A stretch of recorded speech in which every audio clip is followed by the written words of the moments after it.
अस्सलाम वालेकुम, this is वकार कोहर फ्रॉम मज़ा मार्केटिंग। इस टाइम मैं मौजूद हूँ अपने प्रोजेक्ट की साइट के ऊपर, जो कि अवरसी ब्लॉक में 10 मरला की साइट है। इस टाइम हम इस साइट के ऊपर जो मैप है वो छापने का काम कर रहे हैं। बेसिकली जो मैप का लेआउट प्लान होता है वो आपको प्रोजेक्ट के ऊपर सारे का सारा ड्रॉ करना पड़ता है। तो इस टाइम ये सारे के सारे जो मैप है ये ड्रॉ हो रहा है इसके ऊपर, और साथ ही हमारी पाइलिंग की मशीन है ये भी इस प्लॉट पे डिप्लॉय हो चुकी है। सिर्फ और सिर्फ वेट है, जो कि रास्ते बंद हैं इसकी वजह से हमारा कुछ मटेरियल नहीं आ पा रहा। स्टील हमने ऑर्डर किया था, उसका वेट कर रही है, वो स्टील आता है। आज शाम को आना था लेकिन अभी देखते हैं क्योंकि रास्ते सारे बंद हैं। जो स्टील आता है ये फैसलाबाद से आता है। हम इस प्रोजेक्ट के ऊपर एतिहाद का स्टील यूज़ करें और हम उसका बस वेट करें।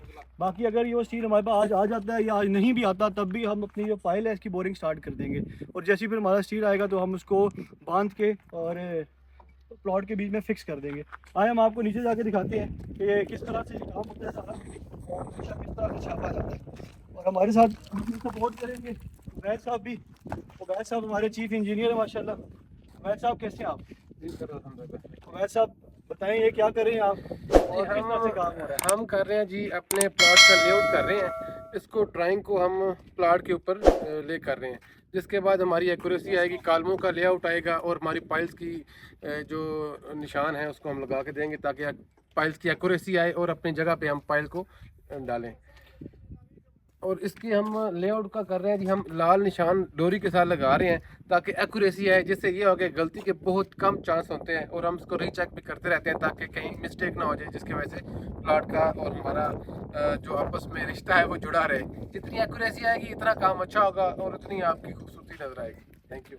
इसके साथ मैं आप लोगों को बताना चलूँ, ये जो पीछे की इस टाइम हम मैप ड्रॉ कर रहे हैं, जैसे ही हम लोग पाइलिंग स्टार्ट करेंगे और राफ्ट डालेंगे तो ये इसके ऊपर राफ्ट आ जाएगा। आप इसके बाद दोबारा से ये ड्रॉ होगा।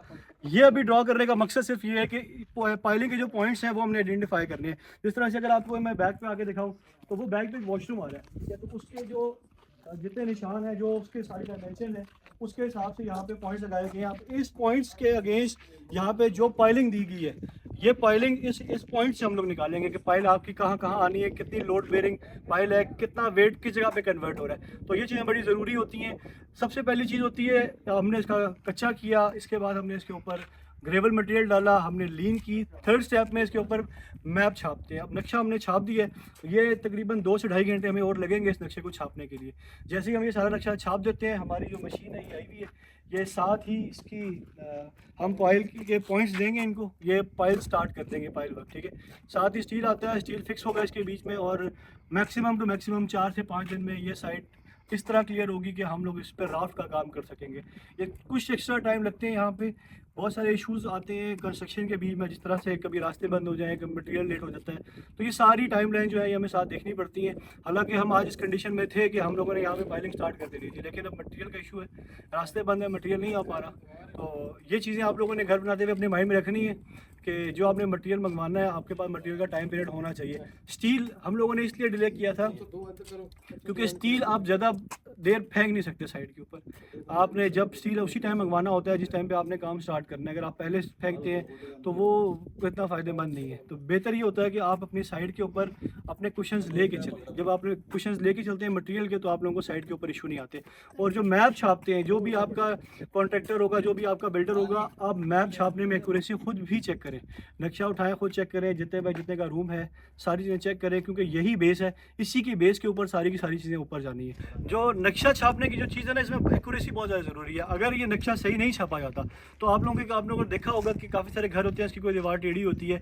बेसिकली इसका गुनिया बराबर करना बहुत ज़्यादा ज़रूरी होता है। अगर इसका गुनिया बराबर नहीं होगा तो कल को जिस टाइम आप इसको फिनिश करेंगे तो आप लोगों की दीवारों के बीच में मसले आएंगे। तो नक्शा छापना बहुत ज़्यादा ज़रूरी है, इसके बीच में एक्यूरेसी बहुत ज़्यादा ज़रूरी है, क्योंकि आपको पता होगा कि आपकी 9 इंच की दीवार कहाँ पे आ रही है, आपकी 4 इंच की दीवार कहाँ पर आ रही है। अगर आप ये नीचे देखें ना, तो ये बिल्कुल एक जो बेडरूम आ रहा है हमारा, ठीक है, ये बेडरूम है, और ये साइड पे हमारी कबर्ड आएगी।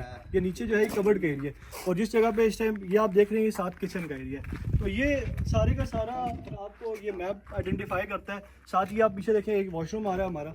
तो ये अब आप एक चीज़ आइडेंटिफाई करें, ये देखें ये 9 इंच की दीवार आ रही है, और ये जो आ रही है ये सामने 4 इंच की दीवार आ रही है। तो ये एक्यूरेसीज बहुत ज़्यादा ज़रूरी है कि आपने सारी ही 9 इंच की दीवारें नहीं दे देनी, जो एज़ पर मैप है उस पर जाना है, और अपना जो गुनिया है इसको देखना है, इसको चेक करना है, क्रॉस वेरीफाई कराना है इसको कि आपकी कोई भी जो दीवार है इसमें कोई इशू ना आए कल को। ये बेस वर्क ठीक होगा, इस पर काम हुआ होगा तो नेक्स्ट आप लोग जो घर बनाएंगे पूरे का पूरा इसकी दीवार में आपको फिनिशिंग में कोई मसला नहीं आएगा। अगर इसमें 1 इंच 2 इंच का भी फर्क रह गया तो ये आपको फिनिशिंग में नजर आएगा। अभी तो ये काम टप जाएगा, नहीं पता लगेगा, लेकिन ये बहुत छोटी छोटी चीज़ें हैं, इनको आप लोगों ने देख के चलना है। तो हमारे साथ रहिएगा, इंशाल्लाह आप लोगों को अपडेट करते रहेंगे इसी तरह की वीडियोज़ के बीच में। Thank you so much.